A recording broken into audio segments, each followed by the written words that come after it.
covers it up. Let's go ahead on the cameras. Now, as stated before, the OnePlus 8T has a 48 megapixel wide-angle lens, a 16 megapixel ultra-wide sensor, 5 megapixel macro lens, and then a 2 megapixel depth lens. Where the Galaxy S20 has a 12 megapixel wide-angle lens, 64 megapixel telephoto lens, then a 12 megapixel ultra-wide sensor. Now, I'm just going to tell you straight up, honestly, I think the Galaxy S20 has the best camera of this year. The S20, S20 Pro, S20 Ultra Plus, whatever you want to call it. I think these phones have the best cameras. Even with the standard S20, it can outperform a lot of the competition that I've seen, including the OnePlus 8T. Now, you have more functionality from a phone like the Galaxy S20. You have more features built into this camera than you have on the OnePlus 8T, and it's getting more and more features with every update.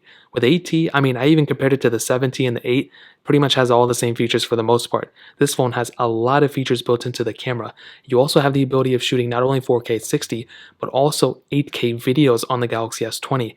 But even beyond that, the camera looks really good. Like, you can take really nice photos, and the ultra-wide I feel like goes out a lot more than some of these other phones. Now, on top of that, you have a better front-facing camera too. You have a 10 megapixel front-facing camera that you can do 4K at 60 frames per second on this video, where you can't do that. You can't even do 1080p at 60 on the OnePlus 8T camera. So definitely when it comes down to the camera itself, the Samsung Galaxy S20's camera not only probably outperforms the OnePlus 8T, but it outperforms a lot of the competition this year. It is such a good phone. It is better than a lot of phones out there right now. Now, the OnePlus 8T is more or less the same of what is expected, and I'll even go and zoom out. You can see it zooms out a little bit, but it doesn't even zoom out as much as something like the Galaxy S20 in my opinion.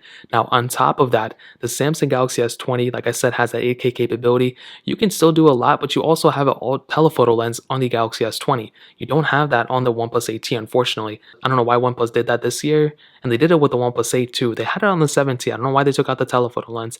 They put in a macro and depth lens. I don't know who uses those, but for the most part, the OnePlus 8T's camera I think is actually okay. I think the biggest downside of the OnePlus 8T's camera is the front camera. It's still that 16 megapixel lens that they can only do 1080p at 30 frames per second. They've been doing the same thing since like the OnePlus 7 Pro, and I think even before that. It doesn't make any sense for OnePlus to continue to kind of revamp their back camera but forget about their front camera. I use my front camera way more than I use my back camera, and I don't want them to be using the same sensors over and over and over again. So definitely when it comes down to the camera, the Samsung Galaxy S20 is the clear winner here for sure. I guess the OnePlus 8T is a close second in this comparison, but I still think the Galaxy S20 has the best camera this year in my opinion. Now, ending it off.